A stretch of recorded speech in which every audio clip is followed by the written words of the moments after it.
to be a little bit different than workshops. This will be a little bit different than workshops that I've done in the past, just because the eviction moratoria in California is set to expire at the end of this month on September 30th. So there are some things that we know and some things that we don't know. So I've done my best to pull information together for you all, so that depending on what situation you may find yourself in, you'll know where to go for legal assistance or other things that you may need to know that I can't answer, since I myself am not a lawyer. So I will do my best to guide you all through what is known tonight. So let me go ahead and share my screen.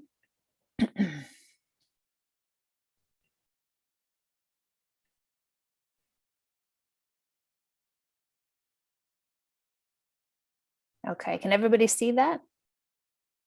It's good. Okay, great. Okay, I guess first, before I get started, where are folks located? What city is everyone calling from? Just so that I can know whether I need to focus on the state program or the Alameda County program, and Oakland residents are going to the state program. Alameda County. Alameda, okay. Is anyone from Oakland? I see B said they're from Oakland, and then British from San Francisco. In San Francisco, okay. Okay, great. So I'll go over both programs then. And Oakland and San Francisco, you're going to be applying to the state program.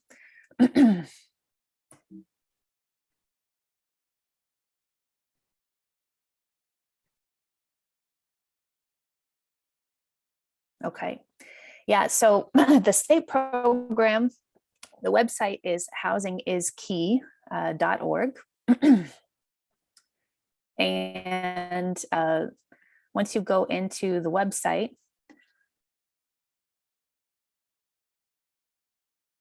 you're going to be able to click on apply now, and it's going to take you here. And it's going to ask you to put in your address or even your city to make sure that you guys get directed to the right program. Now, the funky thing with this is if you type in Oakland, it's going to direct you to the state's website. But once you get into the state website, if you put that you are from Alameda County, it'll try to direct you to Alameda County's program, because they haven't updated it since Oakland closed down its local program. So just don't say, if you're from Oakland, that you live in Alameda County, so that you can get your information into the system. And let me see here.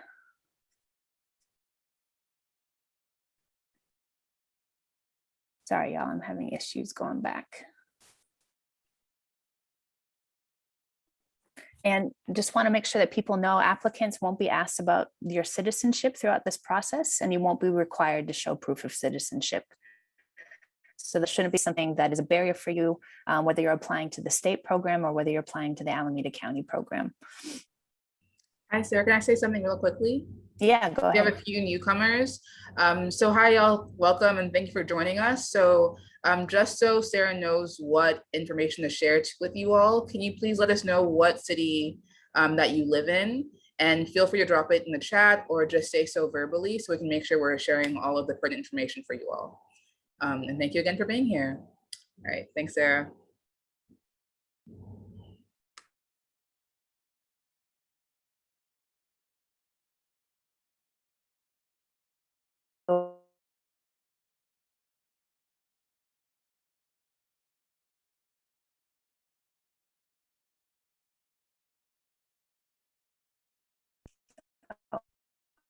Great.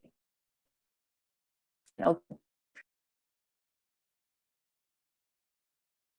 So again, we're going to focus on the state program. Everybody that's in Contra Costa County, Oakland, San Francisco, Solano, that's the program that you'll be applying to. And then Alameda County, particularly Berkeley, Albany, and everywhere else besides Fremont and Oakland will apply to Alameda County. So let's go into the state program. So this program is designed where landlords can get reimbursed for 100% of a renter's unpaid rent dating back to the beginning of April 2020, and also some future rent. So the program will pay up to 18 months total of past and prospective rent. So anything that you owe back to the beginning of April 2020, you would want to include in your application. Utility assistance is also available, but it's only available to cover 12 months worth. And that would be paid directly to the utility provider. And again, at 100% of the cost. If the landlord agrees to participate in the program, like you submit your application, they'll try to get in touch with the landlord to verify some information. If they agree to participate and provide that information, the state will pay the landlord what you owe directly to them. But if they refuse to participate and give information, then the payment's going to be made directly to you as the renter. And you'll have 15 days to go ahead and turn around and pay that rent directly to your landlord. And as I talked about at the beginning, before the recording started, eviction protections are in place right now, but they're only in place until September 30th, so the end of this month. And so we'll go into that a little bit more towards the end of the presentation on the state program. So how do you know if you're eligible? There's three things that will show that you're eligible. Number one, that you've qualified for unemployment benefits or experienced some sort of reduction in your household income or incurred significant costs, maybe due to, having increased childcare costs because your kids were at home and you couldn't work, or any sort of financial hardship due to COVID-19. And you'll be able to self-attest to that in the application that you'll do online on the state website. And just demonstrate that you have some sort of risk of housing instability. And that could just be, one past due utility or rent notice, if you've received an eviction notice, and then any other evidence of risk of being unstable. They're trying to make it as widely open as possible, and that you have a household income that is not more than 80% of the area median income. I figured most people today would be from Alameda County, so I pulled out what those numbers look like for Alameda County. So, a single household, an income of no more than $76,750, and then on up from there. The San Francisco numbers are going to be a little bit higher, but when you go into the application on the website, you can select your county and you'll see what the maximum is and be able to tell whether you qualify or not to continue the application. And I want to also say that you can apply for places that you used to live. Let's say that you moved since April 1st, 2020, and you owe rent to a former landlord.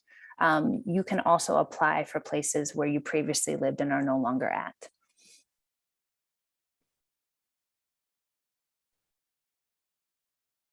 So when you're applying, you want to make sure that you've got proof of your income. They will ask for that documentation. So it could be tax returns, current pay stubs, any proof of participation in a subsidy program that counts towards what your income is. So you want to make sure that you have those income documents available. And then if you're asking for help with utility bills, that you have those invoices or statements as well. And again, your landlord will be contacted after you apply, but they don't need to participate for you in order to receive the assistance. There's a bunch of information here that you guys will get on the slides that give a little bit more information about the program. Some people have found the application confusing, and if that's the case, there is assistance for you. You can go ahead and call this 800 number to schedule an appointment with an organization that's in the area where you're applying. Northern California Land Trust is helping folks in lots of different areas, and we've got our email address that will be at the end of this presentation as well. And then once you've submitted your application, you can go back and check what the status of it is. if it's, being processed, if they have questions or they're going to get back to you, if it's been accepted. So you'll be setting up a login when you do it, when you first enter in with your email address, and then also a password. So you want to make sure that you keep that password so that you can get back in, so that you can check that status.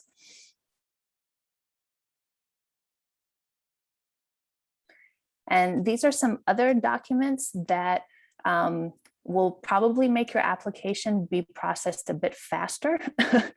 You can just self-attest that you are housing unstable. You had a dip in income, but it would be really, really helpful if you're able to include something that actually shows that. So a letter of termination from your job, maybe that happened in 2020.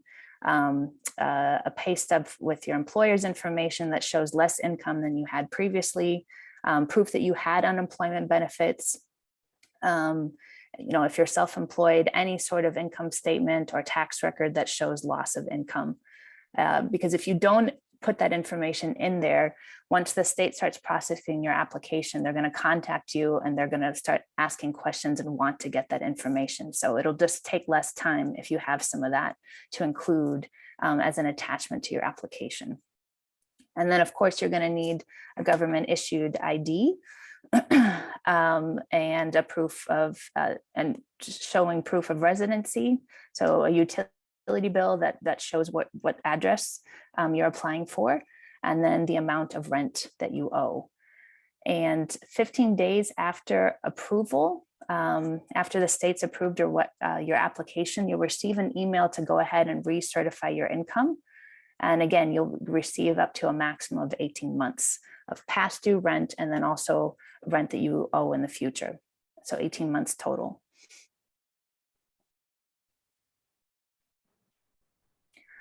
Okay, this is the most important information for folks to know right now. And this is probably one of the hardest workshops that we've done on this, just because the eviction moratoria is coming up at the end of this month. And even though it looks possible now that the governor has won the recall election, that they could extend eviction protections further, it's not known. It's not known if that's actually going to happen. So just want to let folks know what you can do to help protect yourself from eviction proceedings. If any of you have received a notice to quit or pay from your landlord, it's really important that they are required to also give you with that a declaration of COVID-19 financial distress for you to fill out and return to them within 15 days. If that has happened to you in the past and you've returned that declaration, then that will help protect you from eviction proceedings once the eviction moratoria is up, if you still owe past due rent. And if you received one, or you don't know if you received one, but you do know that you received a notice to quit, I would just go ahead and you'll have access to these slides, fill out a declaration of COVID-19 financial distress and send that to your landlord, and make sure that you make a copy of it. And if you can, even send it in by certified mail so that you have proof that it's been delivered. And if you have paid 25% of the rent that you owe from September 1st, 2020 to September 30th, 2021, you are also supposed to be protected from eviction. So if that's something that you've already done, and in addition to returning the declaration of COVID-19 financial distress, you should be in a really good spot once the eviction moratoria is up. And then applying for rental assistance before the end of this month. If you haven't done that already, we really, really, really encourage you to do that. And all of these things are really important in order to protect yourself from eviction proceedings that a landlord could try to bring after the eviction moratoria is up. And it's important for you to know that regardless, you still are going to owe back rent.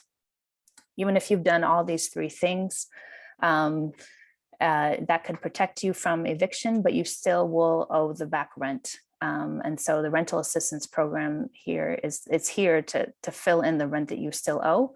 And then if you have the ability to pay and it won't impact you drastically in paying future months, that's something that you would want to consider as well. One thing and there's lots of resources on tenant protections. Tenants Together has a really good resource walking you through all the different things to think about and different scenarios. The state's website is pretty good as well. And then this information about what will happen if you can't pay or you can't do these, oh, I'm sorry. If you can't follow these 3 things by September 30th. I want to really encourage people that to keep documentation of payments that you've made, keep documentation of things that you've sent to your landlord, things that you've received from your landlord. You know, once a landlord tries to take a tenant to court after the eviction moratoria is up, they have to say to the court, in order for the proceeding to move forward, that they themselves have completed an emergency rental assistance application and that the tenant hasn't applied. So if they're not able to say that and you've kept proof of like everything that you've done, that will be good protections for you. And the court is supposed to delay proceedings if the tenant can show that they've applied for rental assistance. And, there are some situations, we've got counselors that are working with people trying to follow up on applications they've made in the past or finally submit an application. And there are people that are asking if they should pay 25% of the rent that they owe on September 30th, even if they have applied for the assistance but haven't received it yet. And so we're wanting to be careful about giving legal advice to tenants about their situation. We're telling them that if you've already paid 25% of what you owe, it's protection from eviction, and that if you're sued and have applied for rental assistance, that it's supposed to also provide some protection, but we're not sure how strong that is. And we're really encouraging folks to follow up with legal assistance and organizations. And I've included a list of those here. And so I would say if you guys have questions now, to go ahead and reach out to legal providers now, because as it gets closer to September 30th, they're likely going to have a deluge of people calling and not as much bandwidth in order to follow up quickly on people that are asking for assistance. And if you're not able to get in touch with them in time, then we also suggest, if you've gotten something regarding an eviction proceeding at a court, the courts do have self-help. Sorry, my computer is going crazy.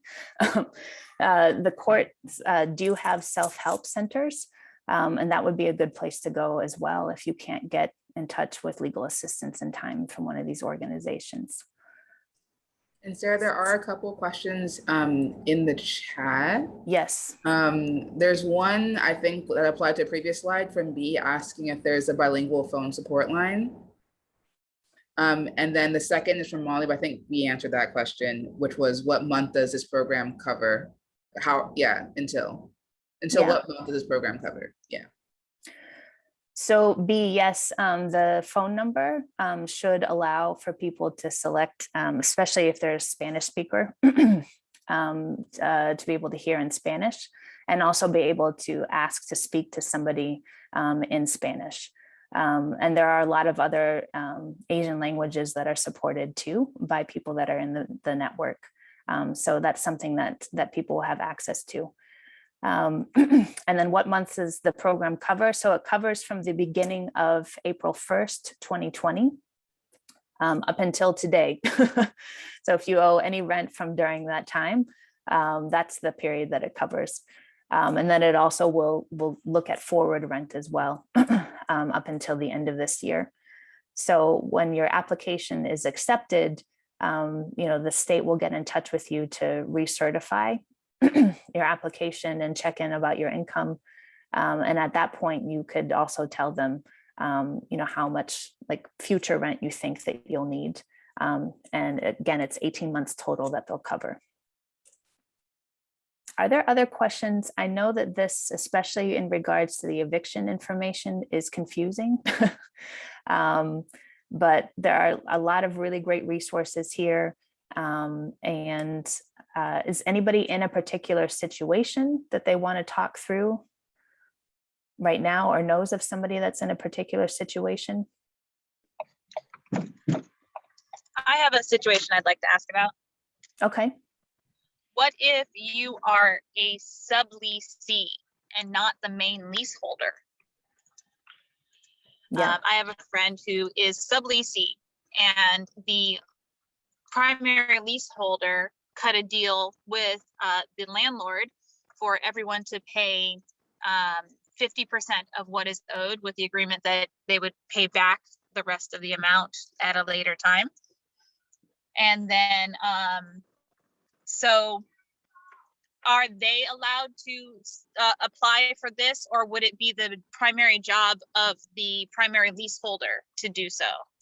It would be the job of the leaseholder to do so, which is unfortunate. We gave a lot of feedback when this thing first rolled out earlier this year, that there's going to be issues with subletters, especially with like certain people that are on the lease that may not even be in the state, but they never changed the program. So yeah, it would be the duty of the person who is on the lease.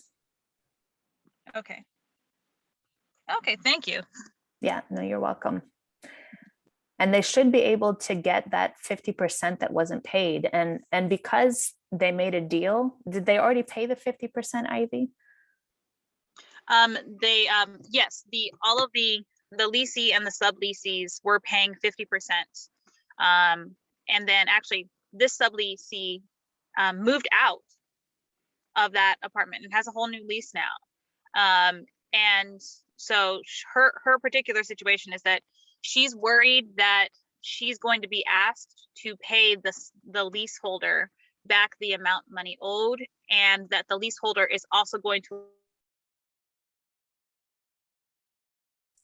Sorry, Ivy, we lost you there real quick.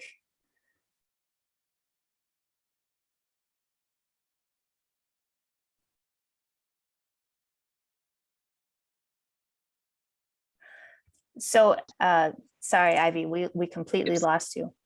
Are you? Oh, sorry. Yes. Go ahead.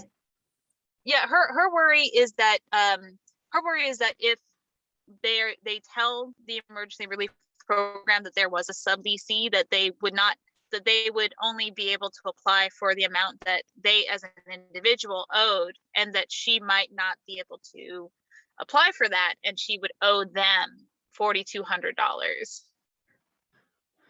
She would owe the leasee, the person on the lease, $4,200. Yeah. Which is the amount that she owes a back rent to the landlord, because her name was not technically on the agreement, but Right. It did say the leasee in all subletters. Oh, the lease itself said leasee in all subletters.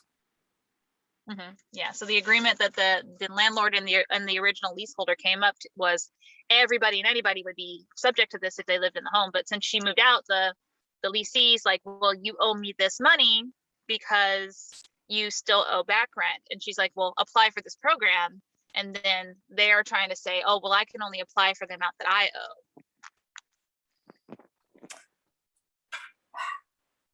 I really think, oh, go ahead. Yeah, I don't think that person was being particularly truthful to her, but. Yeah, no, this seems a little bit suspect to me as well, because they are on the hook for money that's owed to the landlord, not the subleasee, at least in this instance. I would really encourage your friend to contact legal assistance, just to know anything that they may be on the hook for, and any way that like the leasee could somehow take them to court, because what you're describing the landlord wouldn't be able to take the subleasee to court. So the person that they need to be concerned about is the person that's on the lease. So I would definitely encourage them to reach out to legal assistance. Okay, excellent. Thank you so much. Yeah, no problem. Are there other questions that folks have? Any like specific situations that you're facing? Anything around the eviction moratorium coming to an end?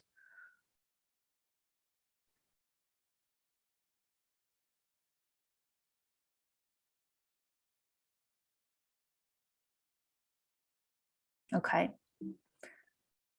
So I'm going to go ahead and go through Alameda's county's program, which is basically very, very similar to the state's program. You're just applying through the county as opposed to the state. And going to bring you to that website. So you guys see what that looks like. So this is Alameda County Programs website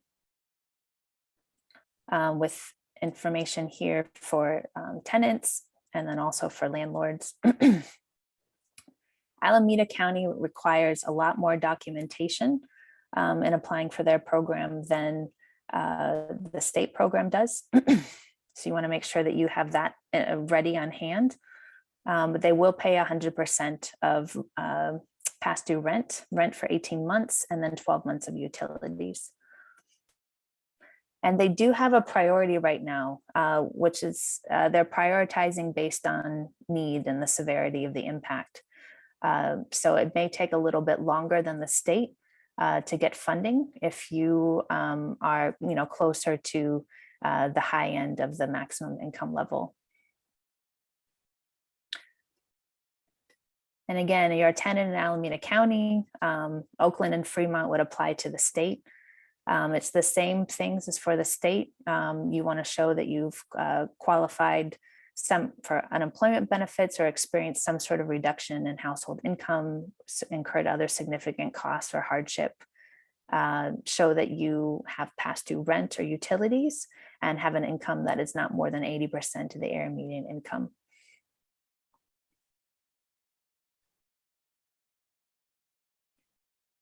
So similar things that you need for the state application, but they really they want you to have this. You can't just self-attest.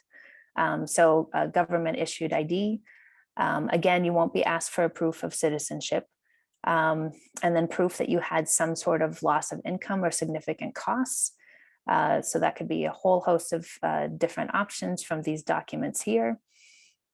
Proof of residency, so utility bill showing that you live lived at the address that you're applying for.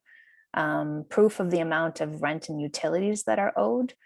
So you would get that from your utility company or notices from your landlord, and then proof of your household income.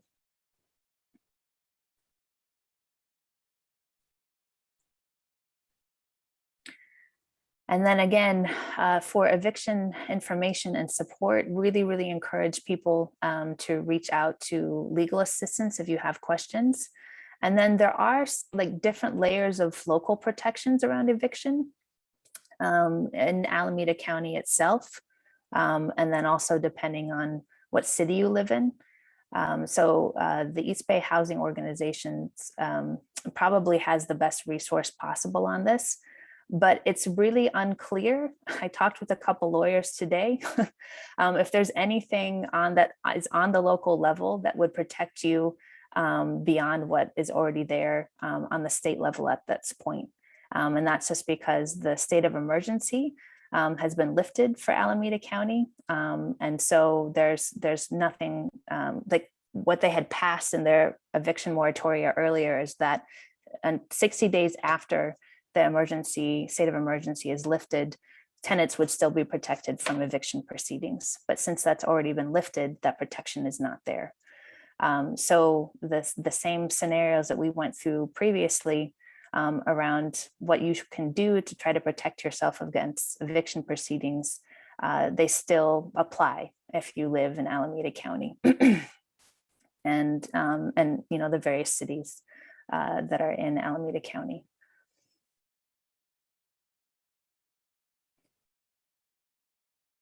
That is all that I had tonight. Our email address is here. If you guys have specific questions, there's also the phone number to call and schedule an appointment with somebody that's in your area in order to fill out the application. But really want to take some time, just because the eviction information is so confusing, to just come back and ask if folks have any more questions.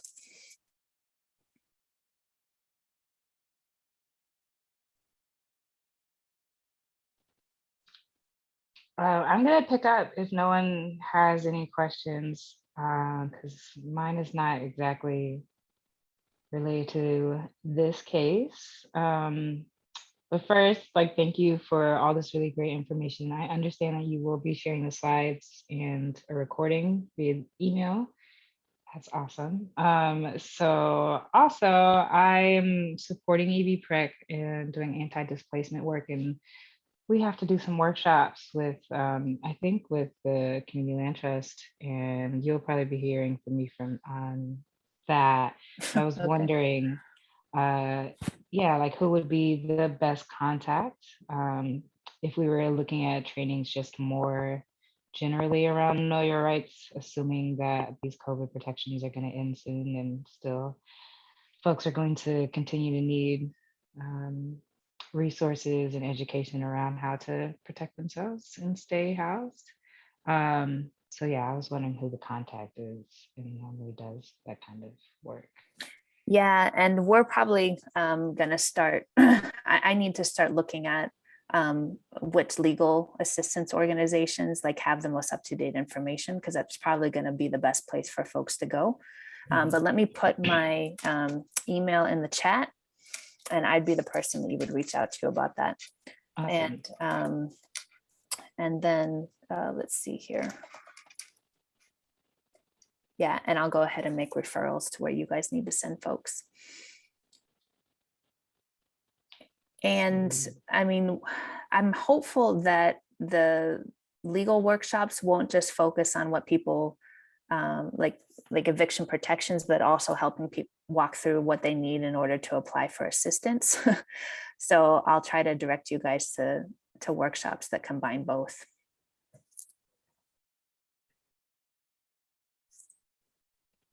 I was typing in notes, but I want to verbally affirm that. Thank you. Appreciate it. Yeah, no problem.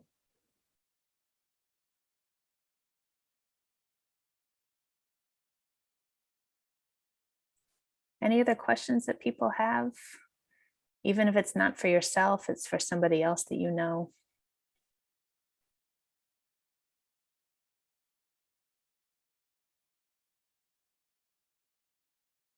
I can answer a question. Okay.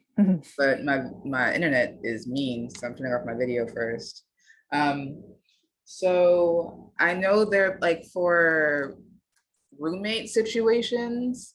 I think I'm a bit confused in terms of how the application works around income levels. Because for example, in my household, 3 of us are very much under the 80%. But then one of us is well above the 80%. And I'm wondering if that would impact the application. Yeah, it could impact the application for sure. And that was another criticism that we gave to the state, along with lots of other folks, especially people that are sharing living spaces. And that they need to, think of people as individuals as opposed to a household, especially if they're sharing a single family home. And when San Francisco opened up their local program, they did allow that. And they were one of the only ones I knew that was doing that, and then closed it down. And now it hasn't made those changes. I guess my question would be, Wangawi, are all those people on the lease? We're actually in the midst of signing a new lease, so we're about to all be on the lease in the next week. Yes. Okay, but previously not everybody was on the lease. No. But the person who was the main leaseholder has since moved out, so we have to all be on the lease for the new agreement. Yeah. Yeah. And it's a single family home that you all are in. Yes. It's a weird setup where it's like it's one big home, but there's 3 different apartments within the building itself. So actually now I'm confused. So I think yes. Yeah, no, this one is a little bit tough because I was hopeful that there was just one person that's still there that was on the previous lease, because they could just apply themselves. And if there's just one lease, even though it's 3 different units. No, I think it's a different lease per unit. Oh, it's a different lease per unit. Yeah, Then you're good. Okay, Okay. great. Sorry, I thought you guys were all together. Oh, no. Yeah, so everybody that's under 80% of the area median income should be able to apply. Okay. Even if like within our unit, there's one person who's above the 80%. Yeah, I mean, and that's where the household income comes in. Yeah. If and are they going to be on the lease as well? Yes. Yeah, that's going to make it difficult. That'll put you guys over. Okay. I know. This is horrible. And so in that situation, if there's past due rent, have you guys already paid 25% of it? Yeah. Okay. Definitely. Mm-hmm. You will be protected from eviction, but it is going to be almost impossible for you to get that money back, or to get it covered by the state program. Okay. I'm sorry to be the bearer of bad news. And I'm sorry that the advocacy that folks did, with the state trying to get them to change their guidelines didn't actually go through. No, it's okay. Thank you so much for the education and shares, Sarah. I really appreciate it. Thank you. It's really frustrating to be doing presentations on a program that I think has a ton of flaws. And then right as we're facing the end of the moratorium, but right. Thank you. And then I see B's question asking about like, so it's okay that multiple people from the same household can apply for the program? That's fine. If they have different leases, then yes. But if it's just, so it would just be one person who would be applying, and then including everybody's information in the one application. So it's one application per lease. It's one application per lease. Yep. Got you. Okay. Yep. Yep. And the income requirements are different in San Francisco. When you go to housingiskey.com, they'll ask you what county you're from, and it'll show you what the income bracket is for that particular county. So you'll be able to see that information. It is a little bit higher than what you saw for Alameda County. And again, if you're in Oakland and you haven't applied and you go to the state's website, I don't know why they've done this. Eventually they'll ask you what county you're from. Don't say you're from Alameda County, because it'll say, okay, stop, you can't go further in this application. You got to go to apply to the Alameda County. But you need to stay with the state application. So just don't say you're from Alameda County and keep moving forward. I know. B, I see you shaking your head. I am too. It's actually, the head shake was just because I was not able to imagine what that actually looks like as we're trying to fill out the application. So I was wondering if you could share your screen and maybe just like actually do it. Yeah, that'd be cool. Thanks. Yeah, no problem. Hi, can I ask a question really quick? Yes. So I'm just a little confused, like when you talk about Alameda County. So if I live in Oakland, does that mean I'm Alameda County, right? You are, but Oakland is applying to the state program. Okay, so for this specific situation, right? We're not considered, like Oakland is being considered like separate from Alameda County. Yes. That's my confusion. Yep, that's exactly it. It's separate. So I'm going to It's show you separate. what Okay, you guys thanks. need to do when you go into the website. And thank you, B, for making me go through this. Tenant, no, it's important. Are you a member of one of the following tribes? No. And then it'll ask you what county you're from. You can say here that you're from Alameda County, and they're like, okay, I've got 2 people in my household. And then they'll ask if your, household income is under this amount. And then you can move forward. And then you'll be able to set up applying in the system. And I already had something set up because I was playing around with this thing. Let me see if it'll go through the questions or if I have to do this again. Okay, so let me go back. Not now. So I'm going to just set up a new application real quick.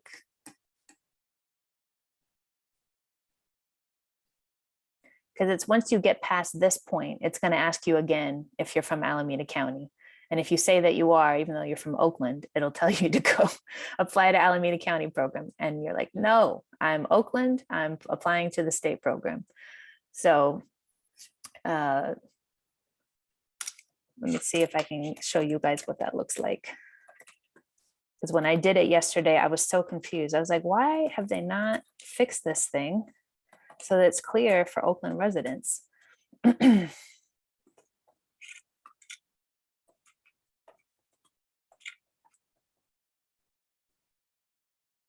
Okay.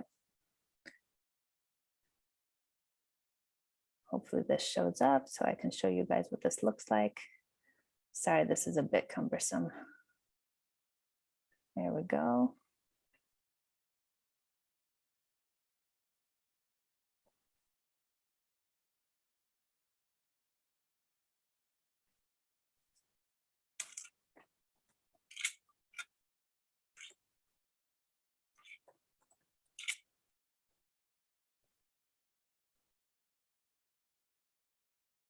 Oh, it's still doing the same thing.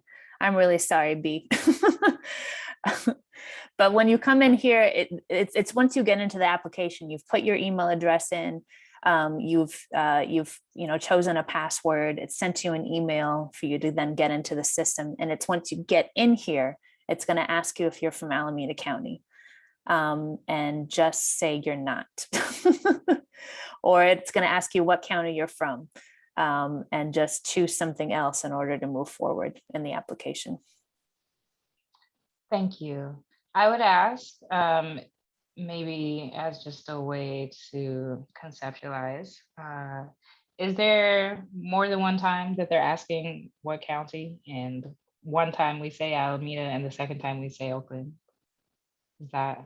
Yeah, I mean, the first time is just you say Alameda before you get into the application. Right. Yeah, and then once you get into the application, don't say Alameda. Okay. Yeah. Great. I know, it's ridiculous. It's like an administrative nightmare. It shouldn't be like this. I think everything is kind of thrown together because we're in a pandemic. Everyone's panicking. I wanted to ask one, okay, once you sign the new lease, that's probably why they did that, so that you don't have to prove your money. I was really trying to find a way. Trying to find a way for you, man. I know. Bless I know.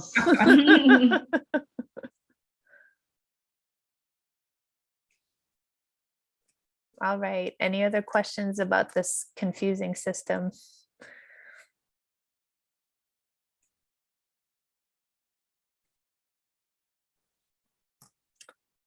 All right. Well, we will get all this information out to you.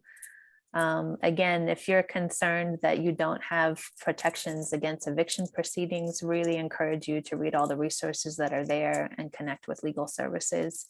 And if you need help applying, don't hesitate to, reach out by the 800 number or our email address that's at the end of the presentation, so we can set you guys up with an appointment. And thank you all. We'll get through this. We will. Give thanks. It was good to meet you all, and I will be in touch soon and see more of you. I am so sure. I'm looking forward to it. Yeah. Give thanks.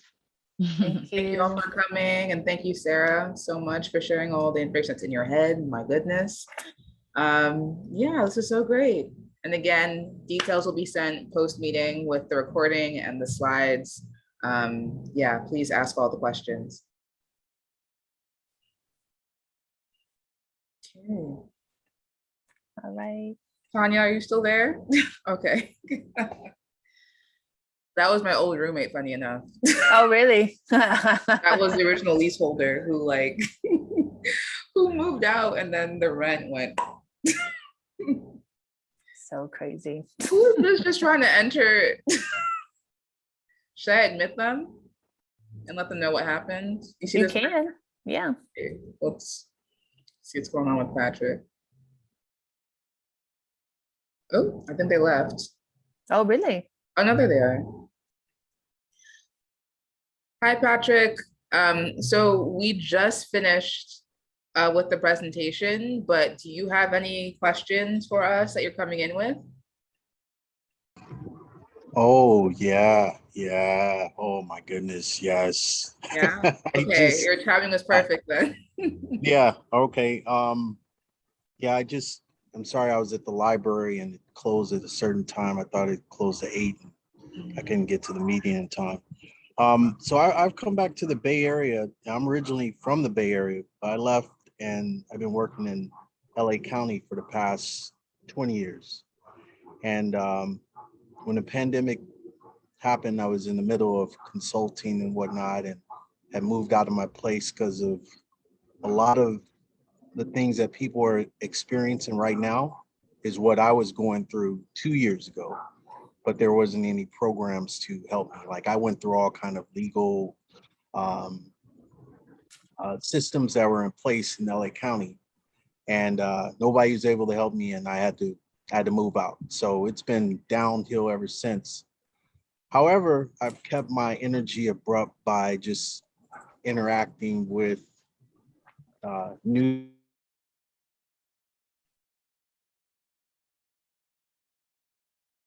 Patrick, we just lost you. We just lost you. Yeah.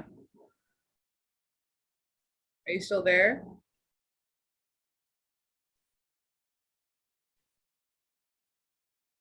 Oh, Maybe- okay.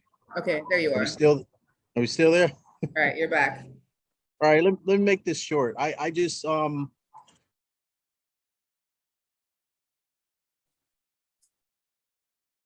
no. Oh no, it happened again, Patrick. I'm not sure if you're able to access the chat function, but that could also be an option. If you can still hear us.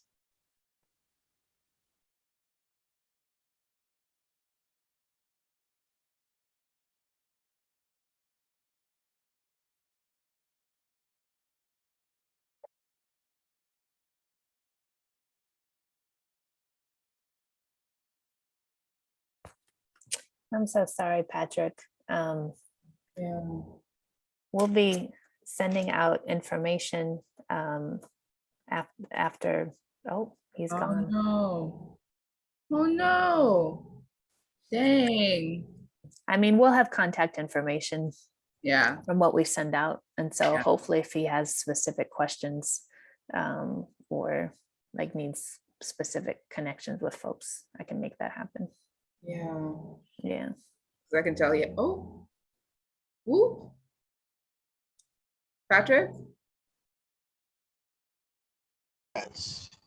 Yes. Oh my goodness. All right. So in case it cuts out again, we do want to say that we recorded the whole meeting and we're going to be sending the recording and the slides and contact information in case the Wi-Fi continues to be a bit spotty. Oh no. Yeah. Oh man.